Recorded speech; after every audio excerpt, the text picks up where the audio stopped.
Hi, hello everyone. It's a wet, rainy, windy day. It's incredibly autumnal considering it's only the 4th of July. So happy Independence Day to everybody in North America. And, what can be done on a day like this? So I've settled down by the fire because it's a cold, chilly, damp day. And I'm looking at the new book that I got. And the information about dandelion is incredible. Even the name he goes into a deep, in-depth study about.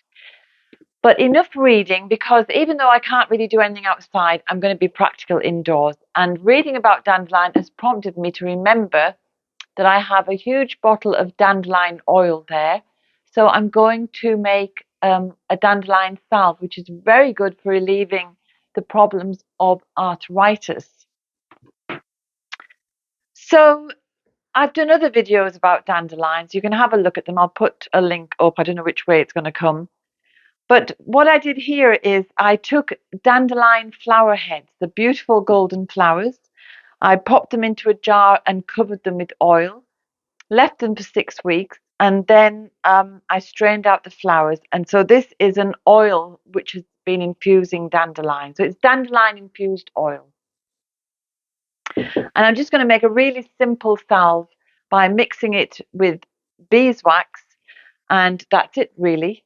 And then that will be used for a friend in Tasmania and for Lol, who's getting a bit stiff in the hands.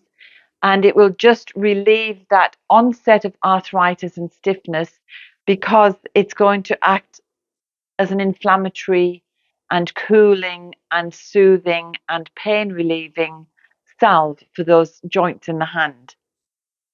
Very handy, because my friend is a practical woman and she likes to, be practical, doing things, making things, being artistic. And Lol loves to play his guitar and other instruments. And when the hands start to seize up, it just becomes more difficult. So here we go, a lovely remedy. Homegrown, homemade, with love. What more could you ask for? So I'm getting this done today as well, because tomorrow I'm at the yoga picnic. And I'll be giving a little short talk about plant wisdom in Old Ireland. So kind of folklore and history mixed around plants. And then at the end of the month, I'm at Studio Fassa with running a workshop to celebrate Lunasa.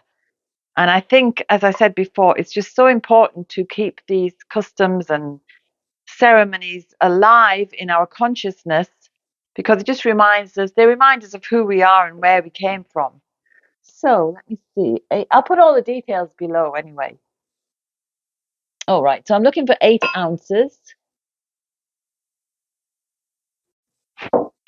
And then I want 2 ounces of beeswax. And some people don't like to use beeswax, so you can get something called an emulsifying wax. You could also use something like shea butter. But I think there's a lot of medicinal properties in beeswax as well.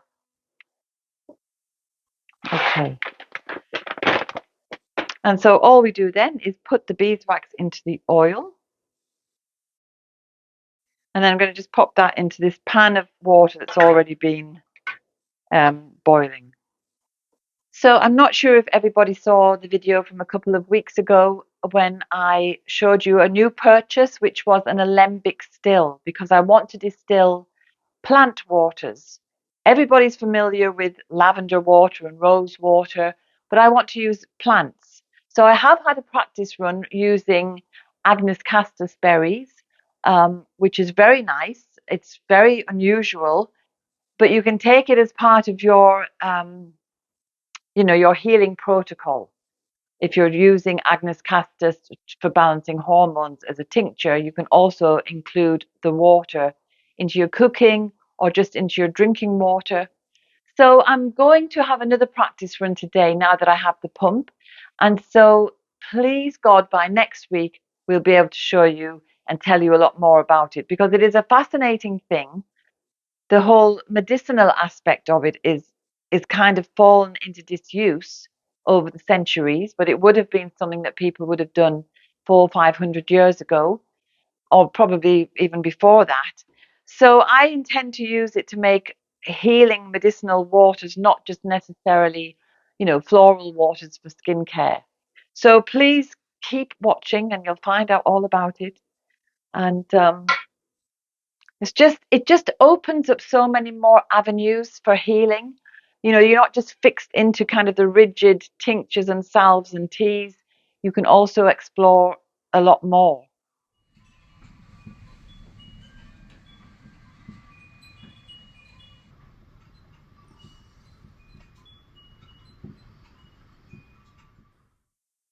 So it's still wild and windy and wet out there.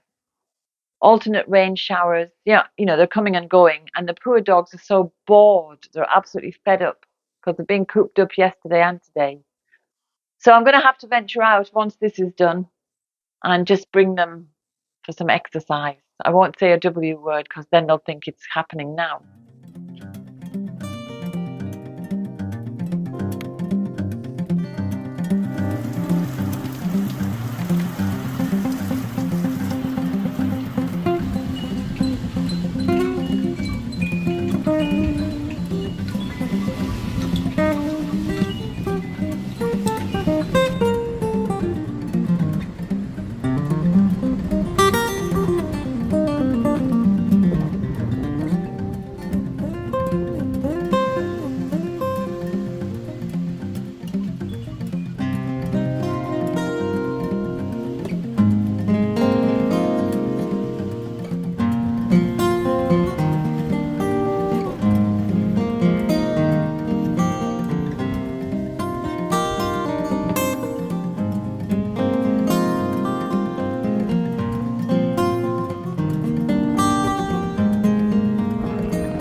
Now that's all melted.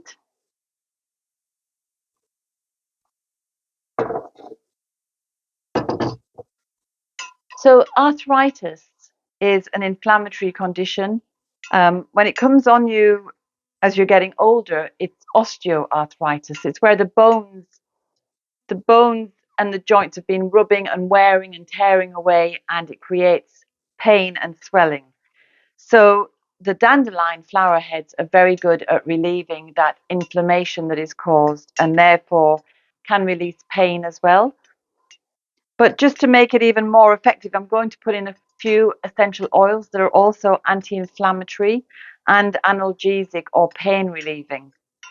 So let me show you what I have here. So frankincense is very good at pain relief.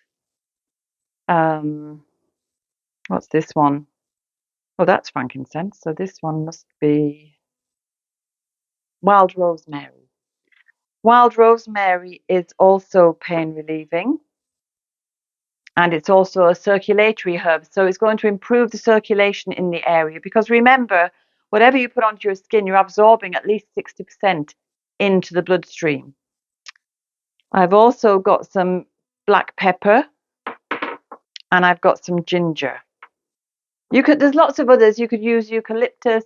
You could use turmeric. I can't remember all of these, but there's at least 10 or 15. But I've got these, so I'm going to use these. So ginger is great for the circulation. So that's going to help bring fresh blood flow to the joints and bring oxygen and fresh blood, which will relieve pain as well. So anything that improves the circulation is going to be good for arthritic complaints. So I'm going to put about 10 drops of ginger in. Frankincense I'll put in. And that's rosemary. Rosemary is a circulatory herb and a painkiller. And then finally we've got the black pepper. So now I just have to pour that into the jars.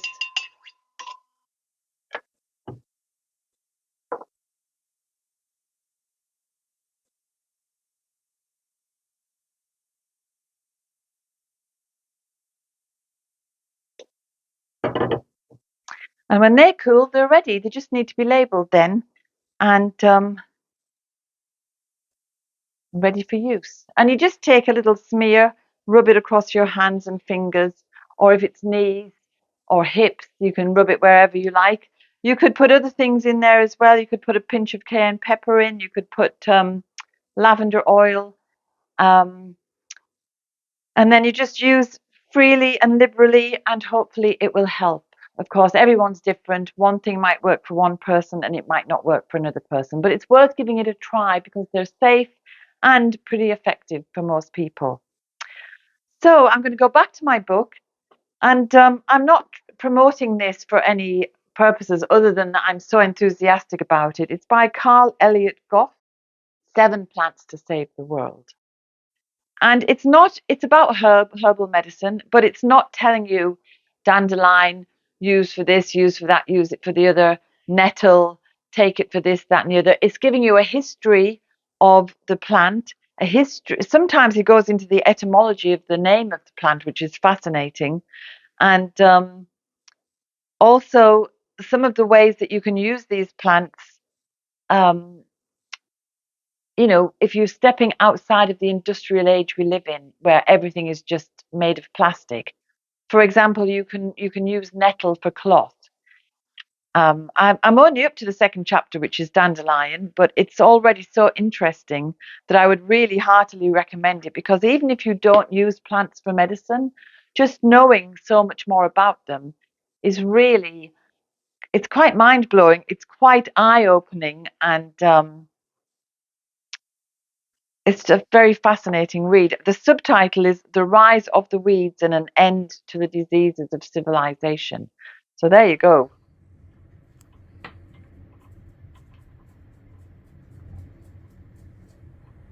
So I'm going to get cozy again, and I will see you next week, and I hope you're having much better and more seasonal weather than we are. So see you next week.